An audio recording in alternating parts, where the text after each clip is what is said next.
Hello दोस्तों, hello. एक बार फिर स्वागत है आपका हमारे YouTube channel the Q reactors पर। और आज का जो वीडियो है बहुत ही इम्पोर्टेंट है और भारत के लिए काफ़ी अच्छी बात है। जिस टॉपिक पे आज का वीडियो होने वाला है उस टॉपिक का अनाउंसमेंट होगा मोहित भाई से। तो जैसे कि हम किसी भी कंट्री का कोई भी नागरिक हो और अगर उसे पता चले कि उस देश की मुद्रा जिसमें वो रह रहा है वो मुद्रा कोई दूसरे देश में भी प्रचलन हो उसका, यानी कि उसके लिए आसानी हो जाएगी। जैसे कोई वहाँ पे जाता है तो ये मुद्रा नहीं है, ये मतलब पैसे ट्रांसफर पे करने का एक मेथड तो है, उसे आपको ये नहीं बिल्कुल इसमें ये सिस्टम नहीं होगा कि आपको पैसे एक्सचेंज करने किसी देश के, कुछ नहीं। आराम से जैसे आप यहाँ आराम से कर सकते हो अपने होम टाउन में, वैसे ही आप फॉरेन में भी कर सकते हो। जैसे national payment system of India है, नहीं national payment corporation of India, तो उसका जो है यूपीआई बेस्ड ट्रांजैक्शंस अब फ्रांस में भी होंगे, तो उस पर ही वीडियो है। तो आज की जो वीडियो का टाइटल है वो है France to use UPI and RuPay card. UPI भी एक्सेप्ट करेगा फ्रांस, और जो रुपए का आपका कार्ड है वो भी एक्सेप्ट करेगा। France becomes first western nation to accept UPI. ये बिल्कुल पहला वेस्टर्न कंट्री है जो जिसने यूपीआई और रुपये जो भारत का कार्ड है वो एक्सेप्ट करना शुरू किया है। तो ऐसे जैसे आप देखते हो मल्टीनेशनल वीज़ा और माइस्ट्रो कार्ड थे, बिल्कुल अब उस दौड़ में यूपीआई भी आगे बढ़ रहा है, रुपए कार्ड भी बढ़ रहा है, तो इंडिया के लिए बहुत प्राउड बात है। तो चलिए वीडियो देखते हैं।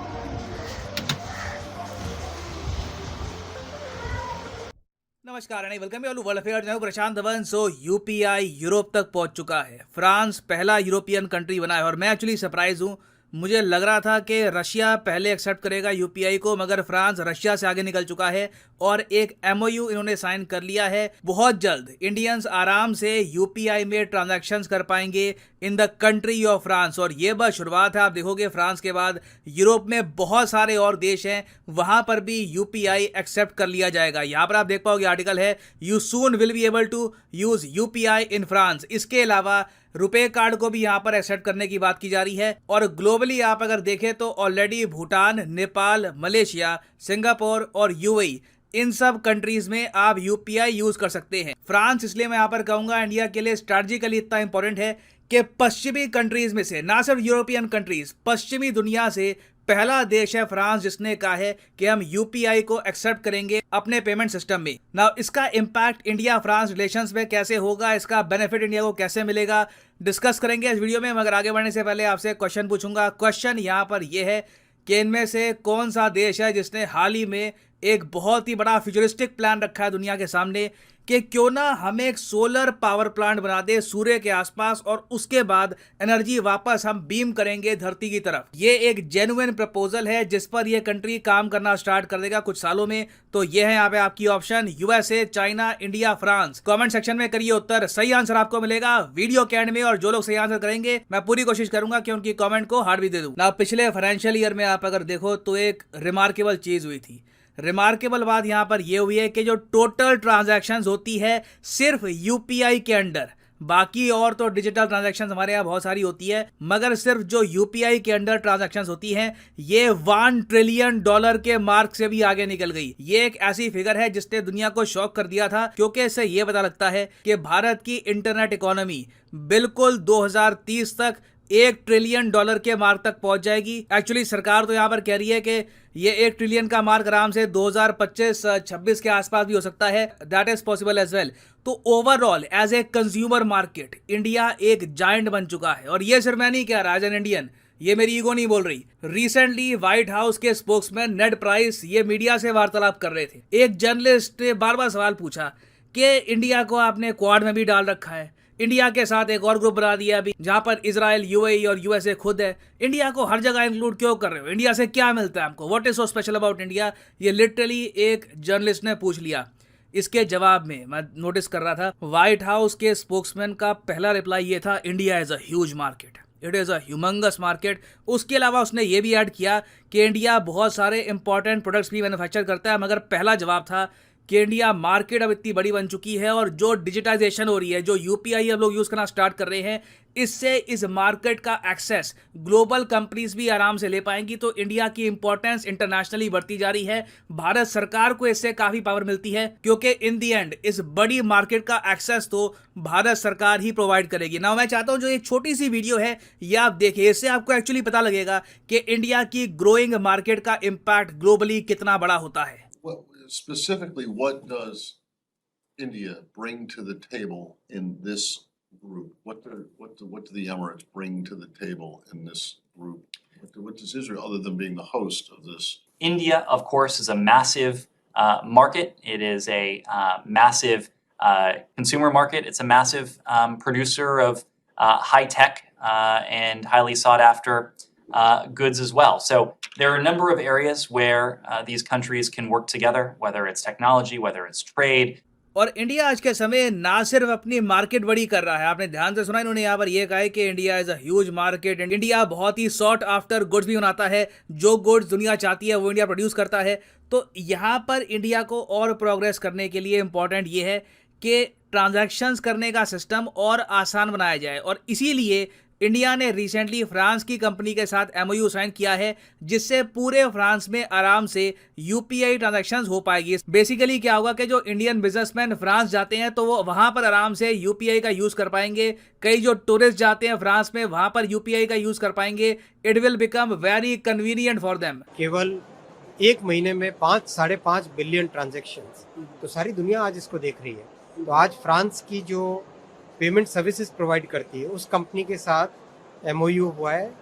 एनपीसीआई, हमारी जो UPI national payment corporation of India, UPI और फ्रांस की पेमेंट सेटलमेंट कंपनी के साथ आज एमओयू हुआ है। बहुत बड़ी उपलब्धि है, सारी दुनिया यूपीआई का उपयोग कर सके, उसी रास्ते में इसका एक बहुत बड़ा कदम है।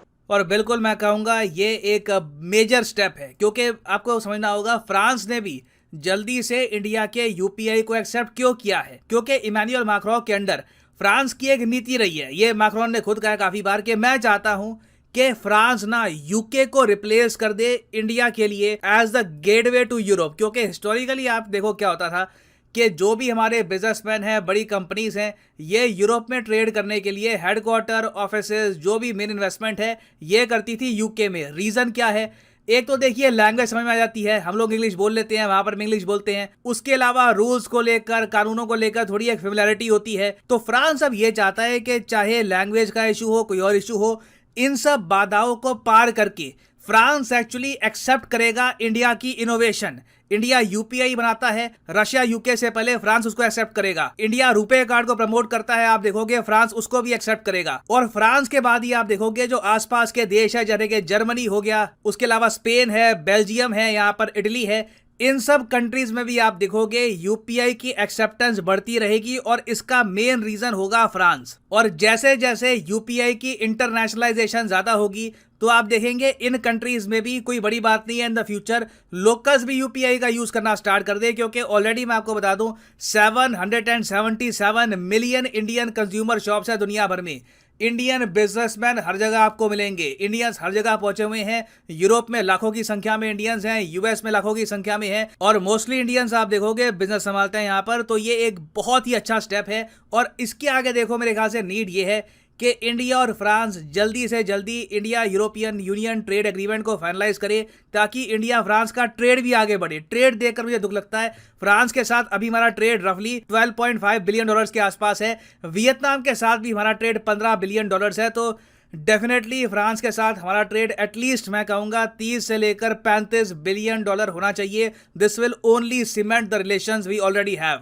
तो बहुत अच्छा लग रहा है देखकर कि प्रॉपर इंटरनेशनलाइजेशन हो रही है यूपीआई की। अब आप देखोगे फ्रांस ने एक्सेप्ट कर लिया है, बाकी जो फ्रांस के आसपास के देश है वो मैंने आपको बता दिया एक्सेप्ट कर लेंगे in the near future. Russia भी बहुत ही जल्दी अब यूपीआई को एक्सेप्ट कर लेगा। मैं आपको बता रहा हूँ फ्रांस के एक्सेप्ट करने के बाद रशिया में एक अर्जेंसी आएगी कि हम पीछे क्यों रह गए।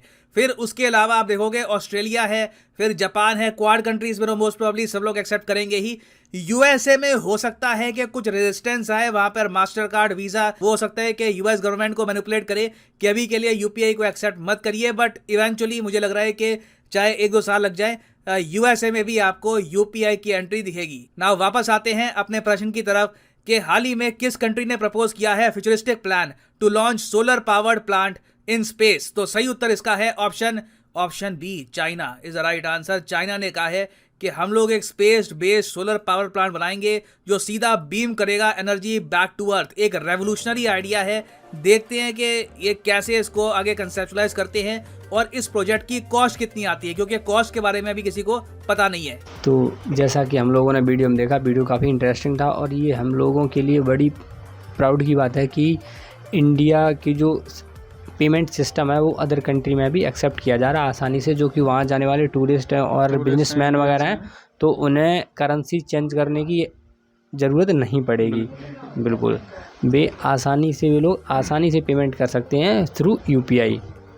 तो जैसे कि हमारे यहाँ जिस टाइम नोटबंदी हुई थी तो ये सरकार का ही मैं तो मानता हूँ काफ़ी अच्छा स्टेप है और नरेंद्र मोदी जी ने इसे बहुत ज़्यादा इम्पोर्टेंस भी दिया है कि हमें जो यूपीआई है ये ज़्यादा अपनानी है, कैशलेस। बिल्कुल कैशलेस बनाना है। तो इसमें सही भी रहता है, मतलब कई बार ऊपर हो जाएगा और नीचे जाएगा। तो ये मतलब ज़्यादातर सही सिस्टम लगता है क्योंकि पहले लोग इस पर ट्रस्ट इतना नहीं करते थे क्योंकि फ्रॉड वगैरह हो भी जाते थे। तो एक का फ्रॉड हुआ और जैसे जैसे लोगों को पता चला उसका हुआ तो लोग इस पर विश्वास कम रखते थे। लेकिन आज का ज़माना तो ये है, कितनी भी छोटी से छोटी दुकान पे आप चले जाओ, चाहे वो सब्ज़ी वाला हो, चाहे वो पानी पूरी वाला हो, कोई ढाबा हो, होटल हो, कहीं भी आई थिंक ज़्यादातर इंडिया में जितनी भी शॉप मिलेंगी 100 में से मुझे लगता है कम से कम 95 ऐसी शॉप होंगी जहाँ पे यूपीआई 100% एक्सेप्ट होगा। बिल्कुल QR कोड हमेशा रहेगा। बिल्कुल। तो आप क्या कहेंगे? तो मेरा भी मानना यही है कि जो ये बूम आया है इंडियन इकोनॉमी के लिए काफ़ी ज़्यादा है और फ्रांस पहला देश बन गया है जो पश्चिमी देश है जिसने भारत का पेमेंट सिस्टम यूज़ करना शुरू किया है। तो ये बहुत बड़ी बात है। आप समझ सकते हैं कि जो यूरोपियन कंट्रीज़ हैं वो इकोनॉमी मतलब आर्थिक रूप से काफ़ी विकसित हैं और जिससे हमारा जो ट्रांजैक्शंस वहाँ पे होंगे, हमारे जो लोग टूरिस्ट जाएंगे वो बिना किसी हिचकिचाहट के आप वहाँ पे ट्रांजैक्शन कर सकेंगे और रुपये का कार्ड भी रुपये का भी कार्ड भी यूज़ कर सकेंगे। और जैसा कि आपने बताया कि मतलब जो पिछले ट्रांजैक्शंस हुए हैं यूपीआई के वो $1 ट्रिलियन के पार हो गए हैं। तो उसमें $1 ट्रिलियन बहुत बड़ी है। और जैसा कि वो यूएस के जो स्पोक्समैन थे या फिर कुछ वो एग्जीक्यूटिव थे उनसे जो उन मीडिया पर्सन ने पूछा कि आप इंडिया को क्यों हर ग्रुप में इंक्लूड कर देते हो, तो उन्होंने बताया कि India is a huge market and अच्छी बात यह है कि उन्होंने ये भी कहा कि मतलब यहाँ वहाँ जो संसार को जिस चीज़ों की ज़रूरत है, दुनिया को जिस चीज़ वहाँ पे बिल्कुल प्रोड्यूस होता है। तो बताइए प्रोडक्ट गुड थिंग्स। बिल्कुल। और हाँ बिल्कुल। तो ये भी मतलब अच्छी चीज़ है क्योंकि बहुत सी कोई भी कंट्री हो, मुझे लगता है हर ज़रूरत की बहुत सारी चीज़ें होती है। मुझे नहीं लगता कि कोई प्रॉपर एक कंट्री जो सारी चीज़ों का प्रोडक्शन मतलब सारी चीज़ें बना सके। तो हमें जो इंपोर्ट और एक्सपोर्ट तो वो करना ही होता है। तो उन्होंने कहा कि इंडिया मतलब हमारे लिए बहुत बड़ा बिज़नेस का मार्केट भी है बिज़नेस के लिए और इंडिया ऐसी चीज़ें मैन्युफैक्चरर भी करता है जिसकी हमें आवश्यकता रहती है। तो इसी शायद हम लोगों ने पिछला वीडियो किया था जिसमें हमने बताया था कि यूएस जो है चाइना को बीट करके नंबर 1 ट्रेडर बन गया है, लेकिन वो कुछ पैमानों पे ठीक था। अगर इस तरह का चलता रहा, जैसे मान लो अभी यूपीआई फ्रांस में शुरू हुआ है, अगर ये चीज़ अमेरिका के साथ होता है तो अमेरिका रियलिटी में मतलब नंबर 1 ट्रेडर बन सकता है। और इसमें ये भी बताया गया था कि रसिया जो भी बाकी देश हैं जो चाहते हैं इस रोड में, अब वो भी यूपीआई पेमेंट सिस्टम स्वीकार करेंगे। तो बहुत अच्छी बात है इंडिया के लिए और इंडिया में बनी इसी तरह की और चीज़ों का बहुत अच्छे से प्रचार हो और वहाँ विदेश में एक्सेप्टेंसी बढ़ जाए तो बहुत अच्छी बात रहेगी। तो वीडियो हमारा काफ़ी इंटरेस्टिंग था और इसी तरह के वीडियो देखने के लिए आप हमारे यूट्यूब चैनल को लाइक करें, शेयर करें और सब्सक्राइब करें। बिल्कुल। मिलते हैं आपसे अगली वीडियो में। तब तक के लिए जय।